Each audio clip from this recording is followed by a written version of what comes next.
अस्सलाम वालेकुम। I am from Next Gen Coder. तो आज जो हमारे पास एक प्रोजेक्ट है जी, किड स्मार्ट FYP। ठीक है, फाइनली प्रोजेक्ट है, इसके कोड को एक्सप्लेन करेंगे आज। तो सबसे पहले तो आपने एंड्रॉयड स्टूडियो अपने पास इंस्टॉल कर लेना है, या अगर आपके पास इंस्टॉल होगा तो कुछ चीज़ें जो आपको बतानी है प्रोजेक्ट के हवाले से। ठीक है, सबसे पहले तो आपने एंड्रॉयड स्टूडियो ओपन कर लेना है। यहाँ फोर डॉट पे जाना है, ओपन पे जाना है। तो यहाँ पे आपने अपने प्रोजेक्ट की फ़ाइल सेलेक्ट कर लेनी है। सबसे पहले तो मैं इसमें जाऊँगा। ठीक है, और यहाँ पे जाऊँगा, और जो मेरे प्रोजेक्ट का होगा ये है। ठीक है, यहाँ से मैं किड स्मार्ट वाला ओपन करूँगा। यहाँ से मैं किड स्मार्ट को सिलेक्ट करूँगा और ओके कर लूँगा। ठीक है, ओके करने के बाद ये कुछ देर के बाद बिल्ड होंगे। ठीक है, लाइक कुछ ग्रेडल बिल्ड वगैरह होते हैं एंड्रॉयड स्टूडियो में। उसकी ग्रेडल फाइल होती हैं, JDK डाउनलोड होता है सारा कुछ। तो वो होने के बाद आपके पास ये दो फोल्डर इस तरह के शो होंगे। ठीक है, तो सबसे पहले हम आते हैं अपनी वर्चुअल डिवाइस पे कि आपने वर्चुअल डिवाइस कैसे कनेक्ट करनी है। अगर आपकी तो 11 या 11 से अबव है तो आप अपना मोबाइल कनेक्ट कर सकते हैं। मोबाइल कैसे कनेक्ट करना है, आपने USB डिबगिंग ऑन करनी है और मोबाइल प्लग इन कर लेना है डाटा पे केबल के साथ। जब यहाँ पे आपकी डिवाइस का नाम शो हो जाए तो मतलब आपकी डिवाइस अनेबल हो गई है या अटैच हो गई है।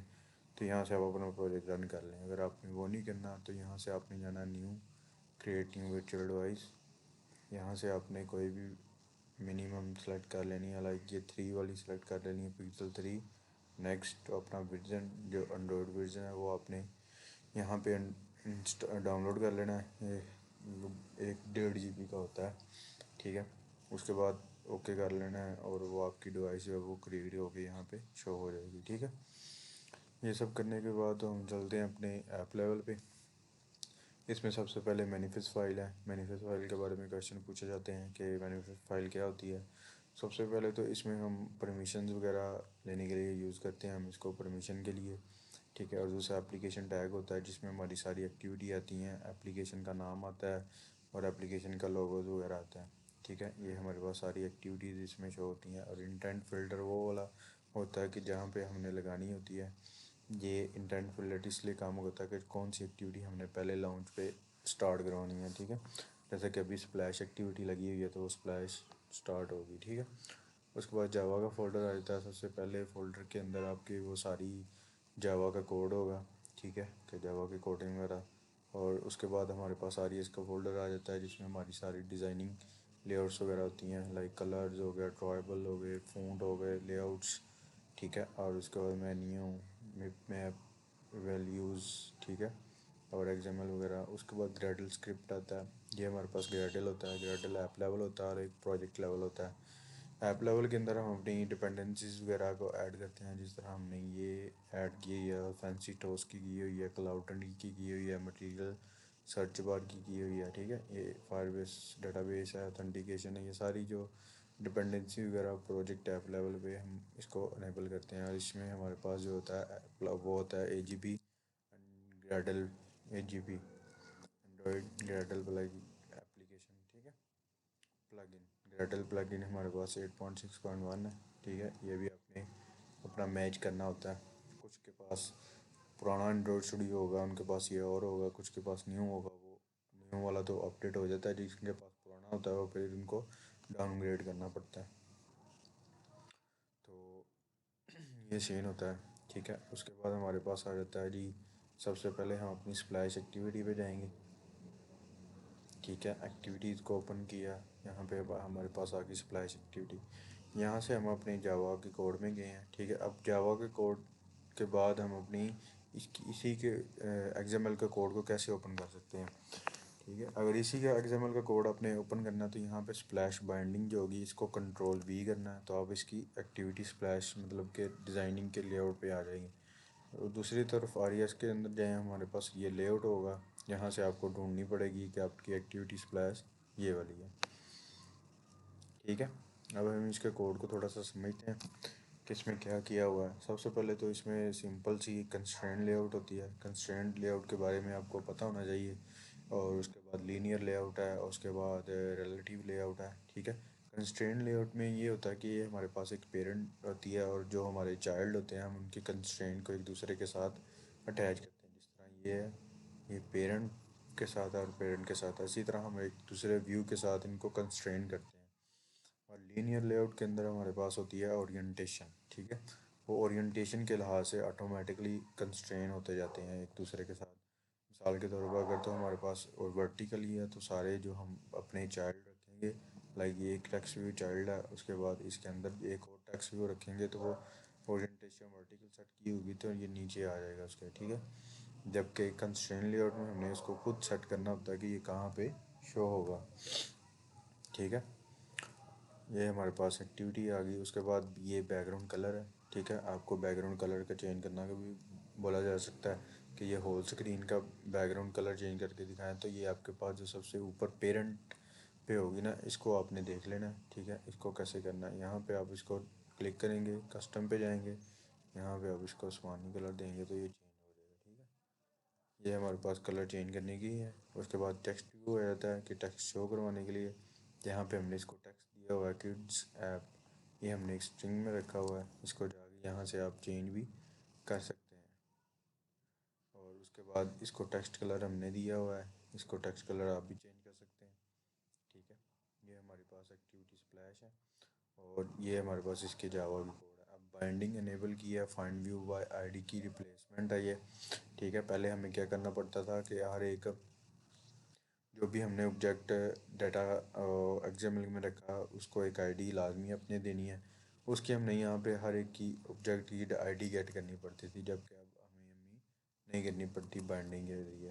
अभी हम देखते हैं कि हमने एक फाइनल स्टेट लॉन्ग वेरिएबल रखा स्प्लैश टाइम आउट, ठीक है, और इनको फुल स्क्रीन किया और हाइड सिस्टम बार किया हुआ है, ठीक है। अब जिस तरह हमने एक टाइमर चलवाया जिसका हमने शेड्यूल न्यू टाइमर टास्क रखा और इसका टाइम आउट रख दिया 3 सेकंड, ठीक है। 3 सेकंड के बाद ये रन होगा, ठीक है। नेविगेट टू मेन स्क्रीन पे चला जाएगा जहाँ पे हमने स्प्लैश एक्टिविटी से टाइप एक्टिविटी में जाना होता है। अब टाइप एक एक्टिविटी से दूसरी एक्टिविटी में जाने के लिए हमारे पास इंटेंट का यूज़ हो रहा है। ये भी आपसे पूछा जा सकता है कि इंटेंट में क्या होता है। एक एक्टिविटी से दूसरी एक्टिविटी में जाने के लिए इंटेंट यूज़ कर रहे हैं, ठीक है। तो जहाँ पे हमने एक देनी होती है दिस एक्टिविटी कि किस एक्टिविटी से जा रहा हो, डेस्टिनेशन एक्टिविटी, अगली एक्टिविटी, ठीक है। और ये स्टार्ट एक्टिविटी कर देंगे, इंटेंट इसमें पास कर देंगे और ये फिनिश हो जाएगा, ठीक है। अब यहाँ से हम जाएंगे अपनी टाइप एक्टिविटी में, ठीक है। टाइप एक्टिविटी की सबसे पहले तो हम अपने इसका डिज़ाइन देख लेते हैं कि टाइप एक्टिविटी क्या चीज़ है, ठीक है।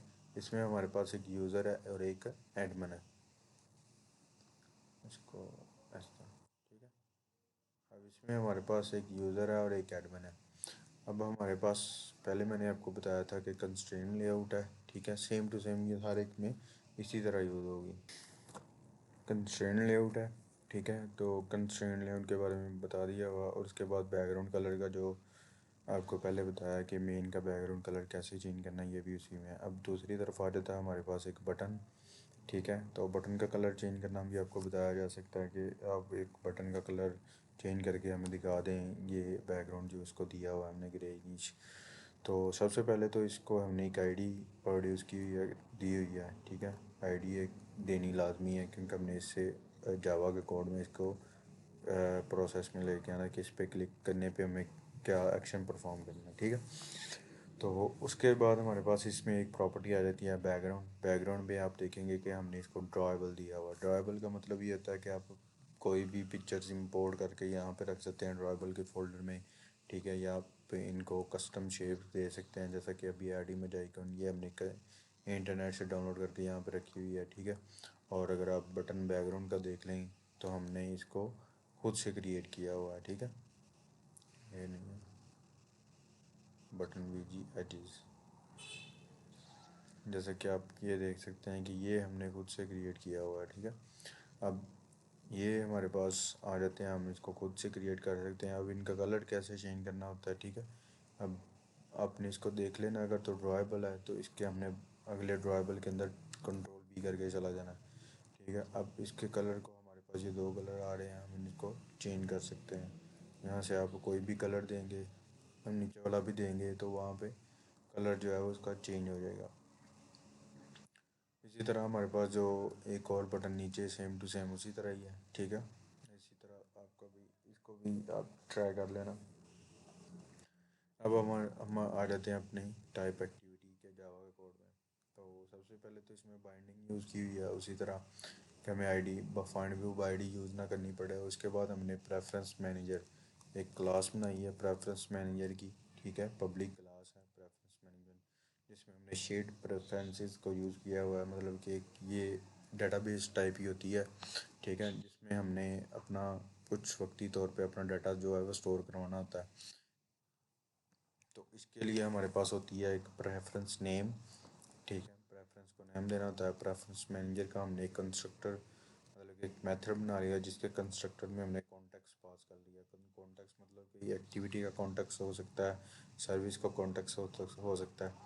अब शेयर प्रेफरेंसेस में हमने गेट प्रेफरेंस करना है, प्रेफरेंस का नाम देना है उसको, और मोड क्या करना है, इसका प्राइवेट रख देना है, ठीक है। और हमने एक फंक्शन बना लिया गेट यूज़र आईडी और set user ID user type. अब सेट यूज़र टाइप में हमने इसको यूज़र टाइप देनी है और प्रेफरेंस डॉट एडिट, और उसने पुट स्ट्रिंग इसकी यूज़र टाइप में अपनी जो हमने यूज़र टाइप देंगे वो ऐड कर देंगे। और सेट और गेट यूज़र टाइप में वो हमें वो गेट कर लेगा, ठीक है। एक टाइम पे एक ही स्टोरी सेव होगी एक यूज़र के लिए, ठीक है। उसके बाद हम अपनी एक्टिविटी में जाते हैं। टाइप इसी तरह हमने इनको फुल एक्टिविटी हायर्ड सिस्टम बार किया और प्रेफरेंस मैनेजर को इनिशियलाइज़ किया, कंस्ट्रक्टर इसको दिया एक्टिविटी का, ठीक है। अब बाइंडिंग डॉट इस पर क्लिक होगा तो हमने नेक्स्ट एक्टिविटी पे जाना है। इसकी में हमने यूज़र, अगर तो यूज़र बटन पे क्लिक होगा तो टाइप कौन सी पास करनी है, यूज़र। अगर एडमिन बटन पे क्लिक होगा तो एडमिन टाइप पास किया, ठीक है, जिसमें हमने ये एडमिन यूज़र टाइप हमारे पास सेव हो जाएगी। अब ये है कि हम चलते हैं अपनी एडमिन साइट पे सबसे पहले, क्योंकि प्रोडक्ट सेव वगैरह और गेट वगैरह यहाँ से होने हैं। नेविगेट टू नेक्स्ट एक्टिविटी मतलब कि मेन एक्टिविटी।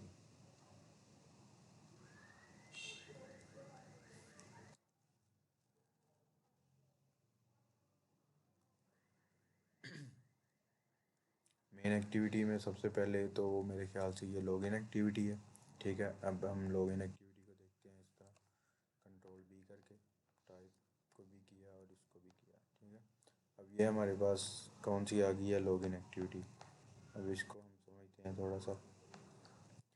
कंस्ट्रेंट लेआउट उसी तरह ही है, ठीक है। कंस्ट्रेंट लेआउट में क्या क्या होता है, मेन कलर का बैकग्राउंड कलर चेंज करना सारा, और टेक्स्ट व्यू के बारे में भी आपको बता दिया है कि टेक्स्ट व्यू क्या होता है। ये भी सेम टेक्स्ट व्यू लगा हुआ है, इनके आप अपने वो चेंज कर सकते हैं। उसके बाद हमारे पास आ जाता है जी text put input, text input layout, edit text जिसे कहते हैं। एडिट टेक्स्ट इसके लिए यूज़ होता है कि जो कुछ हमने कुछ यूज़र से इनपुट वगैरह लेनी हो, ठीक है, उसके हिसाब से हम इसमें text text edit text use करते हैं, ठीक है।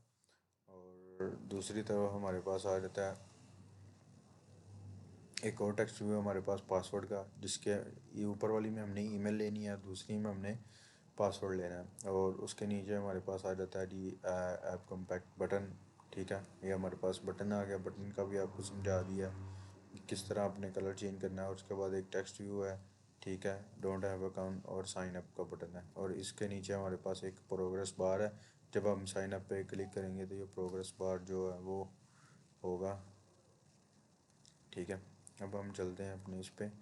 अब उस पे ये चीज़ थी कि अगर हमने एडमिन पे क्लिक किया है तो वो हमारे पास एडमिन भी मेन एक्टिविटी पे आएगा और जो दूसरा वो भी आएगा। अब एडमिन जो है वो हमारे पास अकाउंट क्रिएट नहीं कर सकता, तो उसकी चीज़ें भी आप आपको देखते हैं। तो सबसे पहले तो ये भी है इसमें कि फायरबेस लगी हुई है। अब फायरबेस को हम अपने अकाउंट प्रोजेक्ट में कैसे इनेबल कर सकते हैं, या ये देख सकते हैं कि इनेबल है या नहीं। यहाँ पे फोर डॉट पे जाना है, उसके बाद अपने टूल्स में जाना है, फायरबेस पे जाना है। ये कुछ देर लोडिंग होगी। उसके बाद आपने इसमें से ऑथेंटिकेशन सेलेक्ट कर चेक कर लेनी है और यहाँ से किसी को भी सिलेक्ट कर लेना है। यहाँ पे आपका connect your app to Firebase में आपका लिखा आएगा कनेक्टेड, ठीक है। तो मतलब आपका प्रोजेक्ट कनेक्टेड है।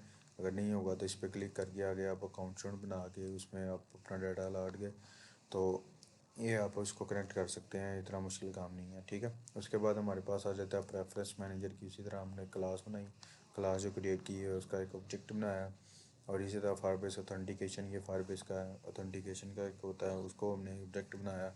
और उसके बाद इन दोनों को इनिशियलाइज़ किया, ऑथेंटिकेशन और प्रेफरेंस मैनेजर को, ठीक है। ठीक है, इन दोनों को हमने इनिशियलाइज़ किया, और प्रेफरेंस मैनेजर में हमने यूज़र टाइप को गेट किया। अगर तो वो एडमिन है तो रजिस्टर टेक्स्ट और दूसरा टेक्स्ट हमारे पास से इनविजिबल हो जाए, ठीक है। लाइक ये दोनों टेक्स्ट, क्योंकि वो रजिस्टर तो एडमिन तो अकाउंट क्रिएट नहीं कर सकता, ठीक है। अब इसी तरह हमारे पास TXT रजिस्टर पे क्लिक है कि नेविगेट हो जाए रजिस्टर एक्टिविटी पे। ये वही सीन है, एक एक्टिविटी से दूसरी एक्टिविटी में जाना। अगर हमारे पास अकाउंट नहीं है तो हम दूसरी एक्टिविटी पे जा सकते हैं, ठीक है। और उसके बाद हमारे पास लॉगिन बटन पे क्लिक आ गया, ठीक है। शो लोडिंग का मेथड हमने बनाया हुआ है कि ये हमारे पास एक लोडिंग शो करेगा। जैसे ही उस पर क्लिक होगा उसके बाद हमारे पास जो ईमेल और पासवर्ड आया होगा जो यूज़र ने इंटर किया होगा उसको हम चेक करेंगे। इफ़ यूज़र टाइप, अगर तो हमारे पास जो टाइप है वो एडमिन है, dot equal to user type, ठीक है। और जो यूज़र टाइप हम गेट करेंगे वो अगर तो वो एडमिन है तो लॉगिन एडमिन होगा, अगर तो वो यूज़र है तो वो लॉगिन यूज़र होगा। अगर एडमिन है तो हमने एक फ़िक्स ईमेल और जीमेल और पासवर्ड रखा हुआ है उसके लिए, एडमिन के लिए admin@gmail.com, और 123 पासवर्ड है उसका, वो हमारे पास एडमिन लॉगिन हो जाएगा। अगर आप उसको सही नहीं करते हैं तो ईमेल और पासवर्ड रॉन्ग आएगा, ठीक है। ये आप नोट कर लें, ठीक है। एडमिन के लिए ये आप देख सकते हैं। और उसके बाद लॉगिन यूज़र है, यूज़र को लॉगिन कैसे करते हैं, उसमें हमारे पास फायरबेस का ऑथेंटिकेशन का एक बिल्ट इन मेथड आता है, sign in with email and password, जिसमें हमारे पास ईमेल आएगी, पासवर्ड आएगा। उस पर हमने एक कंप्लीट लिसनर लगाया कि जब ये कंप्लीट हो जाएगा, अगर टास्क सक्सेसफुली है तो ये हमारे पास यूज़र एक्टिविटी पे मूव ऑन हो जाएगा, ठीक है। अब इसमें हमारे पास एक चीज़ रहती है जी, रजिस्टर्ड एक्टिविटी। अगर हमारे पास यूज़र फाइंड हो गया तो हमने रजिस्टर्ड एक्टिविटी को देखना है। अब इसको भी कैंसिल कर देते हैं और इसको रजिस्टर्ड एक्टिविटी पे चलते हैं। अब रजिस्टर्ड एक्टिविटी में हम ये सीखेंगे कि साइन अप कैसे करते हैं और डाटा फाइलबेस में स्टोर कैसे करते हैं, ठीक है। अब ये इसमें भी सारी चीज़ें सेम ही हैं, एडिट टेक्स्ट लगे हुए हैं, इनपुट लेआउट हैं, बैकग्राउंड कलर्स हैं, बटन है, जो कि सारी चीज़ें पहले से डिस्कस हो चुकी हैं, ठीक है। इसको हम कैंसिल करते हैं और अपने जावा के कोड में आते हैं। सबसे पहले तो बाइंडिंग की है और उसके बाद हमने फायरबेस डेटाबेस लिया और उसका एक रेफरेंस लिया। ये भी डेटाबेस जब आप कनेक्ट करेंगे तो वो उसमें शो होगी, ठीक है। ऑन क्रिएट के अंदर हमने तीनों चीज़ों की इनिशियलाइज़ कर लिया, ठीक है। अगर उसके बाद हमने रजिस्टर बटन पे क्लिक किया तो उसमें हमने एक मेथड बनाया Boolean type is validate data. इसको चेक करते हैं कि मतलब अगर तो आपके पास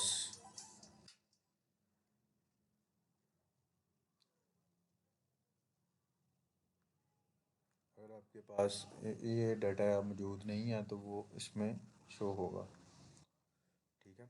अगर हम इसको देखते हैं कि अगर हमारे पास यूज़र नेम इंटर नहीं है तो वो कहेगा inter your age your name, और उस पर एरर शो कर देगा। और ईमेल है, और इसी तरह हमारे पास ईमेल पे हमने चेक लगाया कि अगर पैटर्न ईमेल एड्रेस के मुताबिक नहीं होगा और फिर भी कहेगा वैलिड ईमेल लिखें आप, और उसी तरह पासवर्ड पे है, ये हमारे पास चेक होगा।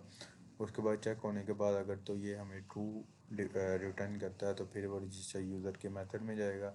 रजिस्टर यूज़र के मेथड में क्या है, नेम ईमेल पासवर्ड है, ठीक है। वो चेक करेगा, मतलब कि जो यूज़र इंटर करेगा वो इन ऑब्जेक्ट में स्टोर हो जाएगा और लोडिंग स्टार्ट हो जाएगी, ठीक है। उसके बाद हमारे पास ऑथेंटिकेशन में आके फायरबेस ऑथेंटिकेशन का एक मेथड है create user with email and password, ठीक है। उसमें हमने ईमेल और पासवर्ड को पास करना है जो हम यूज़र ने दी होगी, उस पर ऐड कम्प्लीटली साइन लगाना है। अगर तो वो ऑथेंटिकेशन हो जाती है, सक्सेसफुली हो जाती है, तो उसमें हमने एक गेट यूज़र आईडी करनी होती है कि जो यूज़र रजिस्टर हुआ है उसकी यूआईडी को हम अगेन गेट कर लेते हैं। और यूज़र की एक हमने मॉडल क्लास बना के रखी हुई है डाटा क्लास, ठीक है। जिसमें हमने यूआईडी, नेम, ईमेल और पासवर्ड रखा हुआ है, और इसका हमने कंस्ट्रक्टर बना के रखा है और गेटर टू सेटर बना के रखे हुए हैं, ठीक है। मॉडल क्लास में जावा के अंदर यही चीज़ें होती हैं।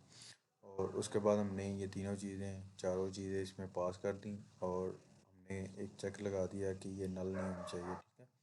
यूज़र आईडी रेफरेंस के अंदर हमारे पास चाइल्ड जो है वो यूज़र आ जाएगा। ये अब डेटाबेस रेफरेंस है। डेटाबेस जो है वो एक ट्री वाइज काम करती है, जिसमें हमने अपना जेसन डाटा पास करना होता है, ठीक है। उसमें ये नोड वाइज भी काम करती है। अब हमने एक यूज़र की नोड बनेगी, उसके अंदर यूआईडी की नोड बनेगी आर की, और उसमें वैल्यू सेट हो जाएगी यूज़र की, ठीक है। जैसे ही ऐड ऑन सक्सेसफुली सन आएगा, ये मैसेज शो कर देगा और फॉल्स हो जाएगा, और ये यूज़र एक्टिविटी पे मूव हो जाएगा। इसी तरह नीचे रजिस्ट्रेशन फेल आएगा, ठीक है, और ऑन एरर आएगा, ये चीज़ें आएंगी। अब उसके बाद हमारे पास कंट्रोल भी है। यूज़र आईडी पे चलते हैं, यूज़र एक्टिविटी।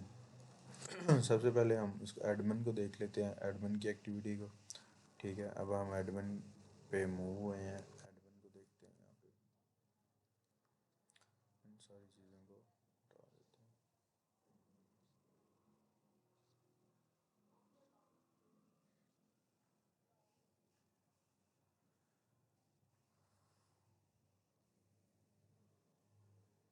ये हमारे पास एडमिन की वो है, जिसमें हमने कंस्ट्रेंट लेआउट यूज़ किया है। मटीरियल टूल बार है जिसपे हमने लिखा हुआ है डैशबोर्ड, और उसके अंदर हमारे पास ये देखें लीनियर लेआउट यूज़ हुई है, जिसमें हमने कार्ड व्यू यूज़ किया है। ये क्या हॉरिजेंटली। अब ये कार्ड व्यू दो स्टाइल हुए हैं, ठीक है। ये आप देख सकते हैं, एक ये है और दूसरा ये है कार्ड व्यू, ठीक है। दो हॉरिजेंटली स्टार्ट हुए हैं। इस पर क्लिक करेगा तो वो ऐड प्रोडक्ट की स्क्रीन पे जाएगा। अब हम ऐड प्रोडक्ट को देख लेते हैं कि ऐड प्रोडक्ट क्या चीज़ है। इसमें हम क्लिक करेंगे, ठीक है, और ऐड प्रोडक्ट की इसमें जाएंगे बाइंडिंग में।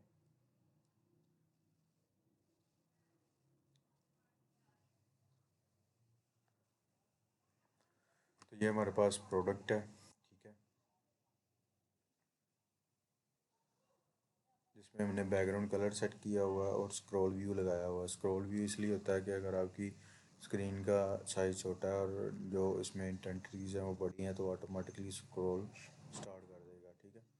और लीनियर लेआउट यूज़ किया है, जिसके अंदर हमारे पास एक इमेज व्यू आ जाता है। अब ये यहाँ पे लीनियर लेआउट यूज़ किया है, जिसकी ओरिएंटेशन वर्टिकली है, ठीक है। तो इसके अंदर हमने इमेज व्यू लगाया हुआ है। इमेज व्यू प्रोडक्ट इमेज, इसको आईडी दे दी है। यहाँ पे हमने एक इमेज व्यू लगा दिया। उसके बाद हमारे पास एक एडिट टेक्स्ट है प्रोडक्ट नेम का, उसके बाद कैटेगरी का, उसके बाद एज का, उसके बाद इंटर टाइप है, ठीक है। और उसके बाद हमारे पास इंटर प्राइस है। ये हमारे पास प्राइस का हो गया, ये क्वांटिटी का हो गया, और दो हमारे पास जो है वो रेडियो ग्रुप हैं, ये बॉय है या गर्ल है, ठीक है। और उसके बाद हमारे पास इंटर कलर है। कलर के बाद हमारे पास सेव इंटर डिस्क्रिप्शन है और सेव का बटन है, ठीक है। ये सारी चीज़ें उसी तरह ही हैं जिस तरह हमने पहले देखी हैं। अब हम ऐड एक्टिविटी पे चलते हैं, जिसमें हमने इमेज पिक की इमेज रिक्वेस्ट है, मतलब कि उस पर क्लिक होगा तो आपकी गैलरी ओपन होगी, जिसमें आप अपनी इमेज वगैरह को स्टोर करवा सकते हैं, इमेज रख सकते हैं। और एक हमने ऑब्जेक्ट बना के रखा है इमेज यूआरआई का, और अपलोड इमेज यूआरएल, ठीक है। उसके बाद हमने रेफरेंस लिया प्रोडक्ट्स का। फायरबेस डेटाबेस के अंदर get instance dot get reference product का रेफरेंस ले लिया, और इनिशलाइज क्लाउडनी कॉन्फ़िग, ठीक है। कॉन्फ़िग क्लाउडनी जो है हमने यूज़ किया है इमेजेस को स्टोर करने के लिए, क्योंकि फायरबेस डेटाबेस में अब जो स्टोरेज है वो पेड हो गई है, तो हमने इसको यूज़ किया है। और उसके बाद हमारे पास सेट कैटेगरी का मेथड है। सेट कैटेगरी को देख लेते हैं, ठीक है। कैटेगरी के अंदर हमने एक कांस्टेंट का एक वो बनाया है, जिसमें हमने कैटेगरीज रख ली, बुक्स की है, क्लॉथ्स की है, टॉयज़ की है, ठीक है। ये हमारे पास कैटेगरी सेट होंगी, ठीक है, जिसमें हमने ड्राइबल भी रखा और उसके बाद कलर भी रख दिया उसका। उसके बाद हमारे पास आ जाता है जी कैटेगरी नेम एडिटेक्स, ठीक है। ये हमारे पास एक ड्रॉप डाउन की शक्ल में आएगा, ठीक है, जिसमें हमने तीन कैटेगरीज,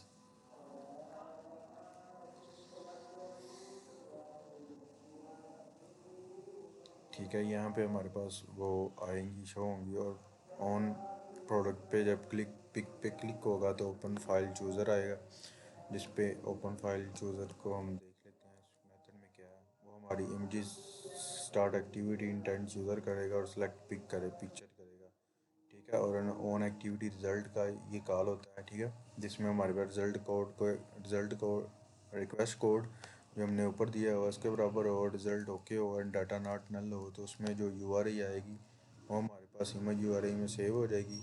और इसी तरह हम वो इमेज भी डिज़ाइन में अपडेट कर देंगे, ठीक है।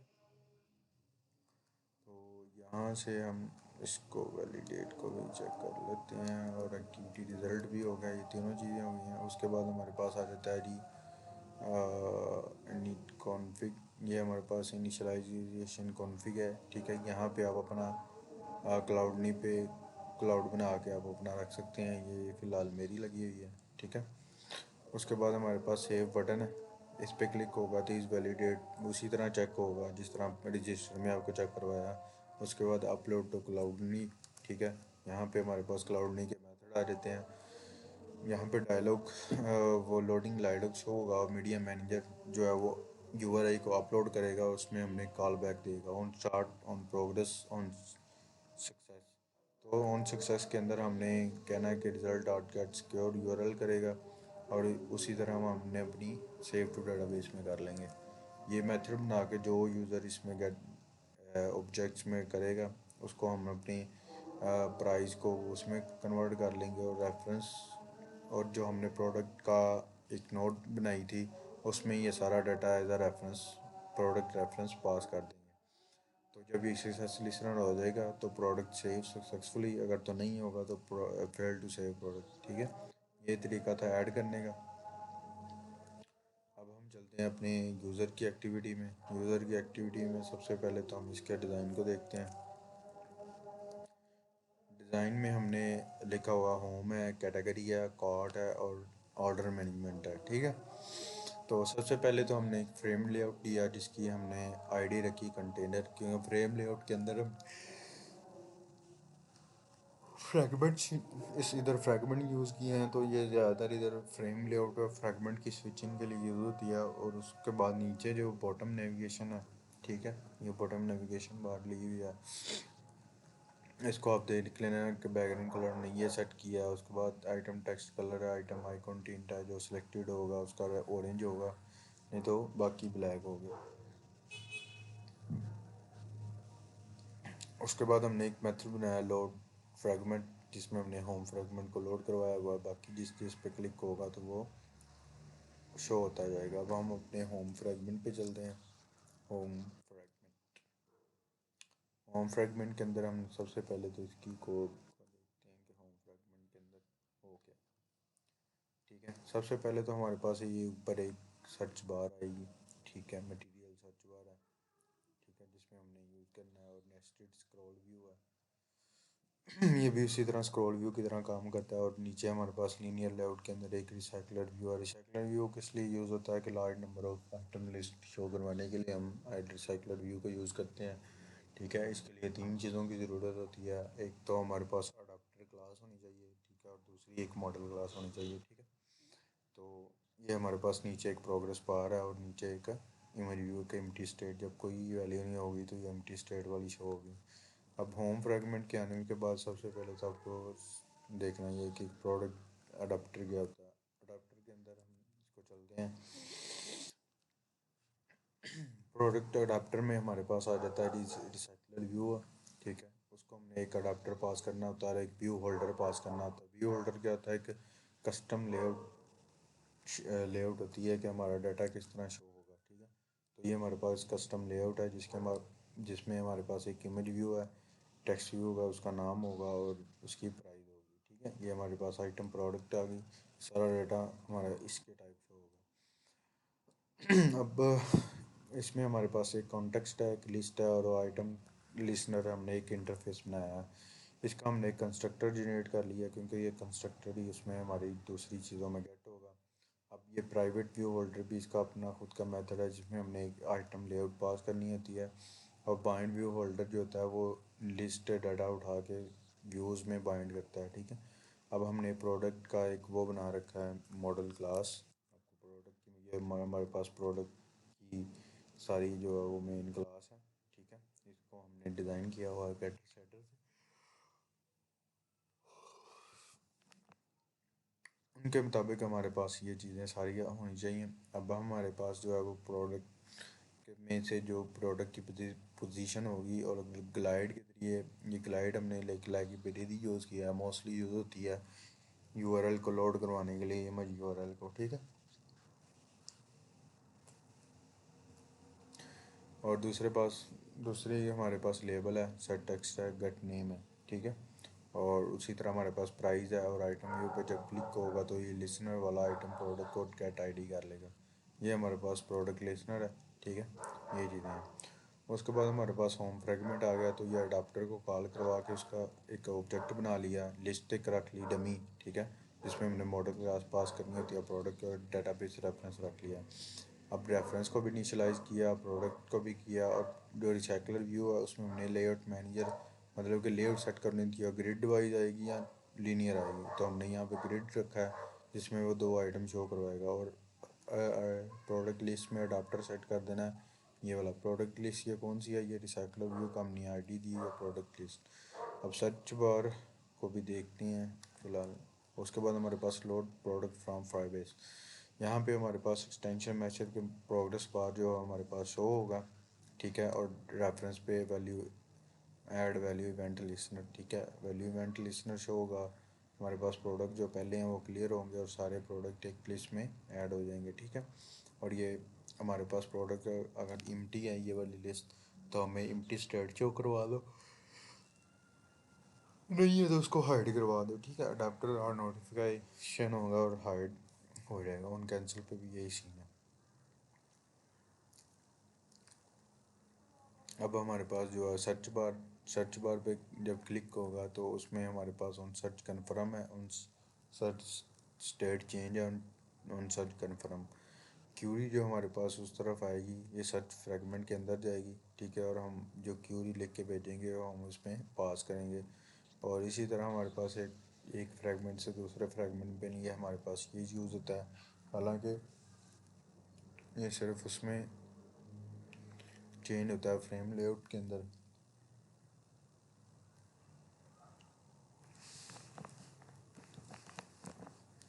फ्रेम लेआउट के अंदर भी यूज़ होता है। तो यहाँ पे हमारी जो सर्च एक्टिविटी पे, सर्च फ्रेगमेंट पे जाकर वो आइटम जस्ट उनको शो हो जाएंगी, जिस तरह हमारे पास ये रिसाइट अडाप्टर लगा हुआ है या दूसरा लगा हुआ है, ठीक है। तो उसके बाद ऑन आइटम क्लिक लिसनर है, ठीक है। ऑन आइटम पे जब क्लिक होगा तो वो प्रोडक्ट डिटेल फ्रेगमेंट पे जाएगा। अब हम इसको देख लेते हैं थोड़ा सा। ये भी उसी तरह चीज़ें हैं, ठीक है। लोडिंग डिटेल आएगी, वो सारा कुछ, मतलब कि उसी तरह ऐड टू कार्ड का बटन है, जो चीज़ें समझने वाली हैं वो कोडिंग में है, ठीक है। उसके बाद डाटाबेस रेफरेंस है, ठीक है, करंट प्रोडक्ट को हमने शो करवाया। और उसके बाद हमारे पास ये जो बंडल आर्गूमेंट जो हमने भेजी थी आईडी, उसके हिसाब से हमने प्रोडक्ट की डिटेल जो है वो लोड करवा लेनी है, ठीक है। आईडी की बेस पे हमारे पास सारी प्रोडक्ट की डिटेल जो है वो लोड हो जाएगी। ये सिर्फ सेट हो रहे हैं, लोड उसी तरह होगी जिस तरह हमने होम फ्रेगमेंट में लोड की है। अब हम चलते हैं ऊपर, ठीक है। और कार्ट की एक लाइब्रेरी हमने इंपोर्ट की है, ठीक है। कार्ट पे जैसे ही क्लिक होगा करंट प्रोडक्ट की एक क्वांटिटी हमारे पास आ जाएगी, और अनेबल कार्ट जो है वो फॉल्स हो जाएगा, और एडिट टू कार्ट का ऑप्शन इस पर लिखा आ जाएगा, ठीक है। अब हमारे पास ऐड टू कार्ट, उसके बाद क्या हमारे पास ऑप्शन है, हाँ, ऐड टू कार्ट जब हो जाएगी तो हम फिर अपनी शॉपिंग उस पर जाएंगे, चेकआउट ऑर्डर फ्रेगमेंट में, ठीक है, जिसमें हमारे पास ऑर्डर होंगे। ऑर्डर फ्रेगमेंट, कौन कौन सा ऑर्डर आया है, यहाँ पे हमारे पास सारे ऑर्डर शो होंगे साइक्लर व्यू के अंदर। उसके बाद चेकआउट फ्रेगमेंट है, जिसमें हमारे पास चेकआउट करेंगे कि कौन कौन सी चीज़ें आपने बाई की हैं और कौन सी नहीं करनी, मतलब कि चेकआउट पेमेंट वगैरह और सारा कुछ इसमें इंक्लूड है करके के। को कैश डिटेल, सब टाइटल आएगा, टैक्स आएगा, टोटल आएगा, इंफॉर्मेशन अबाउट योर उसका आएगी, और ऑर्डर लिस्ट सारा कुछ पीछे हो चुका है, ठीक है। तो आप इनको देख सकते हैं होपफुली। उसके बाद हमारे पास जो क्वेश्चन ज़्यादातर प्रेजेंटेशन के लिहाज से भी पूछे जाते हैं, उनमें यूज़ केस डायग्राम है, डेटाबेस डायग्राम है, ठीक है। और ईआरडी डायग्राम के बारे में भी वो आपको पूछ सकता है। फेवरेट सब्जेक्ट भी आप देख लेना, जो आपको ईजी लगे उसके बारे में भी क्वेश्चन होते हैं। ओके, अल्लाह हाफिज़।